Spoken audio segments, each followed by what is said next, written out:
来了，说是你还活着，是为父对我。只要在但是一本远远不够，休息了。希望少主慢走。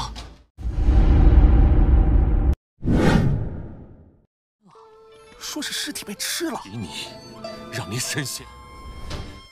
Halo guys, bagaimana kabar kalian hari ini? Mudah-mudahan tetap semangat, sehat jiwa raga. Bertemu kembali bersama Lengkop Mupi di pembahasan alur cerita Donghua yang berjudul Lingwu Dao atau Lingwu Kontinen episode yang ke-6.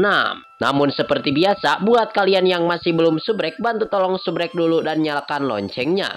Biar gak ketinggalan lagi update terbaru dari channel Lengkop Mupi. Playlist untuk Donghua ini juga sudah tersedia. Jadi jika kalian masih bingung belum nonton episode sebelumnya, silahkan dibuka saja playlistnya. Dan jika ada notifikasi melayang-layang di layar kaca Anda, harap buka aja dengan rasa hati ikhlas.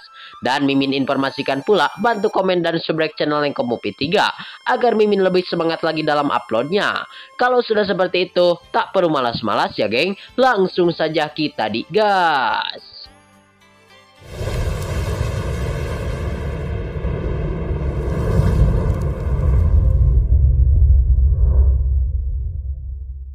试过才知驾驭不了，后面我再用其迫在眉睫。 Pada episode kali ini, kelihatan sang pemeran utama kita Chen Tian kelihatannya sudah memasuki istana keluarga Chen. Yang mana kelihatan di tempat itu orang-orang ramai tentang situasi master muda Chen Tian yang sudah meninggal. Tetapi dia datang kembali ke istana keluarga Chen saat ini. Lalu kelihatan orang-orang pun akhirnya terkejut pisan melihat Chen Tian datang kembali ke tempat itu. Sementara di sisi lain pula, sang penjaga keempat yang bernama Chen Peng sangatlah terkejut. Kelihatan Chen Tian pula langsung menanya kepada Chen Peng sehingga Chen Peng tidak menyangka bahwasanya Chen Tian benar-benar hidup. Chen Tian pun merasakan ia baik-baik saja dan jag-jaguar ringkas saat ini mah. 不知道父亲。 Dan kelihatan pula Chen Tian langsung menanyakan kepada Chen Peng, sang penjaga keempat tentang kabar kondisi ayah saat ini. Sehingga sang penjaga keempat Chen Peng itu memerintahkan untuk langsung menemui sang ayah saja. Dikarenakan menurut sang penjaga, diketahui sang ayah sudah mengurung tidak meninggalkan rumah selama 2 bulan lamanya. Kelihatan Chen Tian pun langsung mendekati pintu rumah sembari mengabarkan kepada sang ayah bahwasannya dia sudah datang kembali. Hingga kelihatan sang ayah pun datang gembira dan langsung keluar menemui Chen Tian sembari langsung memeluk Chen Tian. Dan Chen Tian meminta maaf kepada sang ayah dikarenakan dia telah membuat sang ayah khawatir pisan. Namun kelihatan sang ayah seharusnya juga yang meminta maaf kepada Chen Tian dikarenakan Chen Tian telah dalam bahaya berat. Dan Chen Tian pun akhirnya langsung membicarakan kepada sang ayah bahwasanya orang yang telah menyakiti terhadap dirinya adalah masih kerabatnya sendiri yaitu Chen Wu. 父对不起你。 会善罢甘休，大哥别动怒。 Namun kelihatan sang ayah masih merasa senang sekali melihat kabar Chen Tian saat ini dalam keadaan selamat dan sehat walafiat. Sehingga sang ayah pun akhirnya mengajak kepada Chen Tian untuk segera masuk ke dalam ruangannya. Namun kelihatan di sisi lain, Xin sudah berpindah di mana di kediaman Chen Wu. Kelihatan si Chen Wu ia sedang dicerehkan habis-habisan oleh sang ayah dan sang kakak. Dikarenakan bahwasannya Chen Wu telah gagal dalam menjalankan tugas. Namun Chen Wu ia mengakui bahwasannya Chen Tian benar-benar telah dijatuhkan ke dalam sebuah jurang kematian, yang mana ketika seseorang dijatuhkan ke dalam jurang tersebut tidak ada seorang pun yang berhasil selamat. Kelihatan si Chen Wu pun ia pun langsung diseret oleh kekuatan sang ayah dan singkatnya cerita, Xin kembali berpindah ke ruangan kultivasi keluarga Chen. Chen Tian ia pun langsung berkultivasi guna menerobos martial aprensi dengan secara cepat. 不到5度境，也算是万年难，还未尽。 Dan singkatnya cerita pula, sang dewa datang menghampiri kepada Chen Tian yang sedang berlatih atau berkultivasi di tempat tersebut. Sehingga kelihatan Chen Tian pun akhirnya ngagurubug pisan, entah siapa yang datang serta siapa yang bicara di hadapannya. Pokoknya sangat misterius sekali.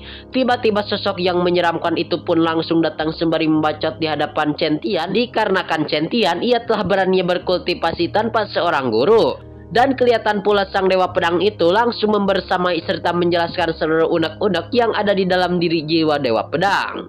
dan sang diri Dewa Pedang itu begitu menyeramkan. Lalu maksud dan tujuan dari sang Dewa Pedang, ia akan mengambil tubuh dari Chen Tian sembari menunggu pulih diri dari Dewa Pedang. Sang Dewa Pedang pun mengajak Chen Tian untuk berlatih ilmu teknik 13 gaya pedang dan armor martial spirit.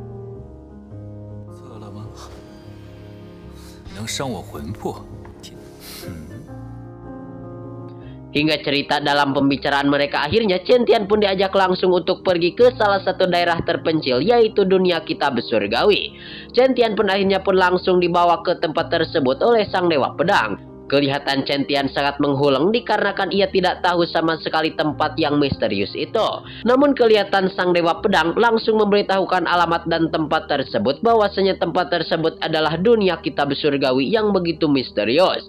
Dan Chen Tian berhak untuk mengumpulkan 9 kitab surgawi untuk menemui Dao untuk memperkuat dan menguasai reinkarnasi yang ada di dalam dirinya. Dan kelihatan sang diri Dewa Pedang memerintahkan kepada Chen Tian untuk memahami dan melihat 13 gaya pedang dari sang Dewa Pedang.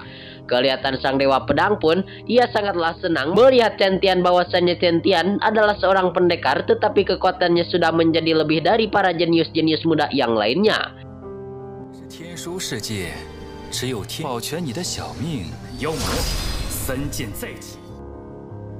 Dan singkatnya cerita, sang Dewa Pedang dan juga Chen Tian sudah kembali yang mana ke tempat kultivasi Chen Tian saat ini. Dan sang Dewa Pedang akan beristirahat kembali meninggalkan tempat Chen Tian berkultivasi. Kelihatan Chen Tian 5 hari pun telahlah tiba. Chen Tian selesai dalam berkultivasinya dan ia pun masih harus banyak perbaikan dalam 2 gaya pertamanya itu. Namun kelihatan Chen Tian mendengar suara Tuan Nona Muda dan Tuan Muda kedua mulai berkelahi sepertinya di main red arena pertarungan. Dan benar saja, di main red arena pertarungan kelihatan Chen Wu ia didekati oleh si nona gadis yang bernama Tuan Muda Luoxi. Kelihatan si Tuan Muda Luoxi akan membalaskan dendam untuk Master Muda Chen Wu ya geng, yang telah berkhianat kepada Chen Tian.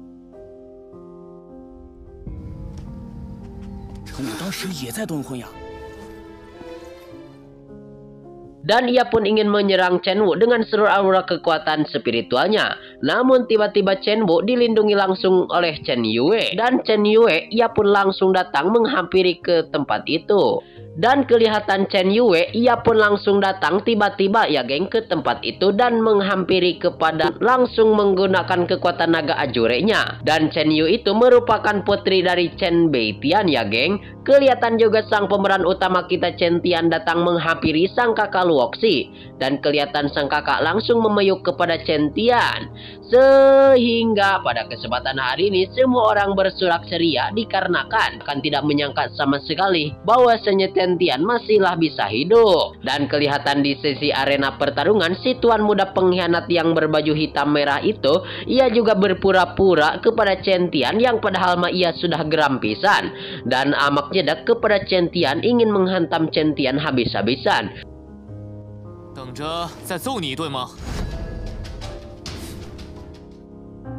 Namun sayangnya geng, scene ini juga sekaligus menutup perjumpaan kita di episode kali ini. Terima kasih buat kalian yang sudah subrek, terima kasih buat kalian yang sudah nonton sampai habis. Mohon maaf bila banyak kesalahan dan kekurangan ya geng dari Lengkop Mupi.